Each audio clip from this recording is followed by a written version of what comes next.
So when I was 16 years old, I quit school and I got a job and got my own apartment, and I lived by myself when I was 16.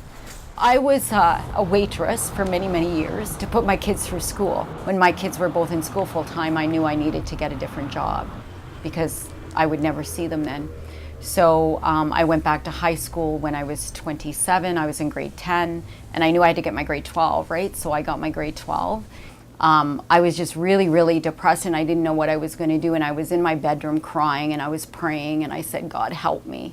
And he said, be an esthetician. And I was like, what the heck is that? I didn't even know, like, you know, I was raised Mennonite, so we didn't wear makeup. We didn't, like, none of that stuff, right? And I was just like, I have no idea what that is.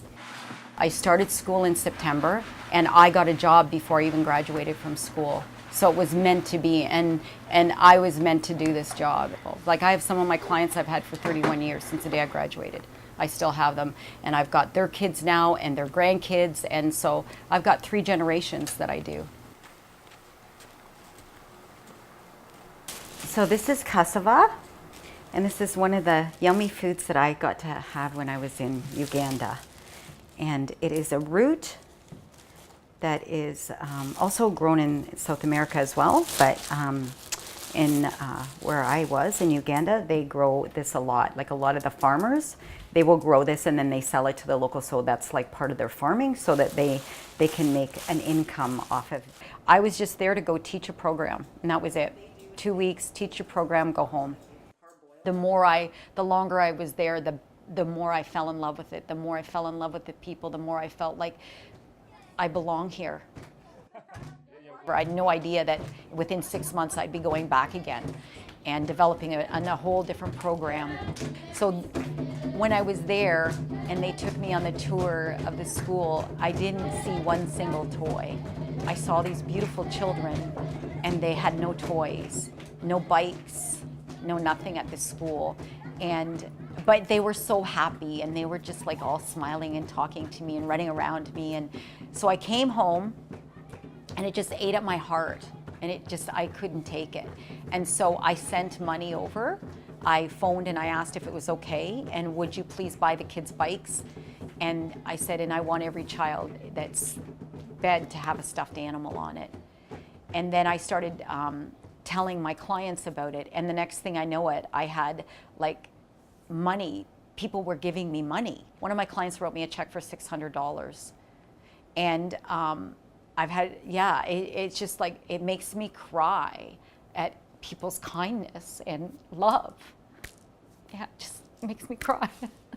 But yeah, so you just have to share your story and people will help. Yeah, so that's how that program got started. And then I went back in July, and I knew I could do more. And so that's where that maturity came in that I've experienced, where I went and I said, what do you need? Bursar needed better training. So right now, we've been able to hire another bursar from another school to go in and do some training. No, I started in December, took January, because I started late in December. So I had to end in January. Wow, she's very fine now. She now knows how to handle things. Because I used to give her some assignments, so she was good. She used to do them well, like assignments. And she's a good girl, willing to learn. So she had interest in whatever she was learning. They need latrines, so that's a huge thing for them right now. They only have 2 latrines, and for the number of students that they have, they should have 3 for the girls, 2 for the boys, and 1 for the students. Believe it or not, to build 6 latrines will only cost about $4,000, so it's not like it would be a huge amount of money.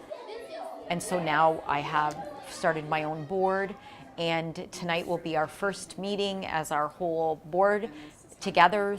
There's 3 of us, and 1 in Uganda, 3 of us in Canada, and we are making a difference.